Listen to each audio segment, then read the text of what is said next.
Politique à présent, la Chine appelle à davantage de collaboration internationale pour l'établissement d'une structure institutionnelle stable et fiable pour la sécurité maritime dans la région Asie-Pacifique. Cet appel a été fait par des responsables des ministères de la Défense nationale et des Affaires étrangères durant un atelier de travail dans le cadre du Forum régional de l'ASEAN. Le séminaire de 2 jours a été sponsorisé par le ministère de la Défense nationale et organisé par l'Université de la Défense nationale de l'Armée populaire de libération. L'événement a attiré les représentants de plus de 20 pays et organisations internationales.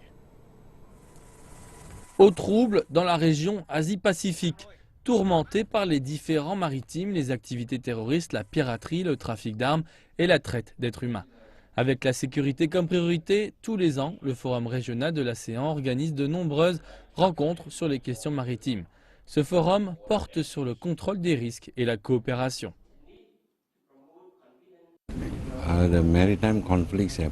Les conflits maritimes se sont produits en raison d'une mauvaise compréhension. Nous devons les aborder d'une manière plus politique au lieu de se battre. Il y a toujours un moyen de résoudre ces problèmes. Nous encourageons les pays à avancer et à mettre en place la coopération existante actuelle.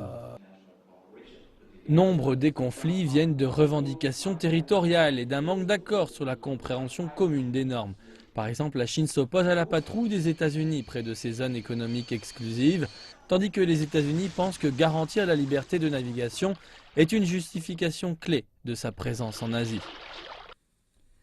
Le manque de précision pour certaines revendications accroît l'insécurité dans la région et entrave les possibilités d'arrangements coopératifs pour gérer pacifiquement et trouver des solutions aux conflits. La Chine emploie tous les moyens pacifiques pour appeler les gens à venir aux discussions et nous sommes à présent dans la phase des discussions sur le code de conduite. La Chine a proposé la double réflexion pour résoudre le conflit en mer de Chine méridionale et plus de 20 pays ont adhéré au CIES. L'an prochain, ce sera l'année de la mise en application du CIES, lequel est une étape pragmatique et majeure de résolution de la crise. Le CIES est une initiative de la Chine sur un code pour les rencontres non prévues en mer.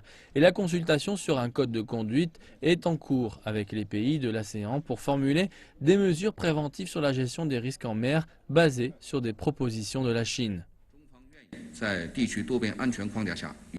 La Chine est prête à étendre les discussions avec d'autres parties sur les codes de conduite et la gestion de crise en mer selon le cadre régional de la sécurité multilatérale afin d'établir une structure institutionnelle stable et fiable pour la sécurité maritime. Tout le monde s'accorde pour dire que l'Asie a besoin d'un bon ordre en mer. Les difficultés reposent encore sur la découverte de manières viables pour gérer les divers défis maritimes.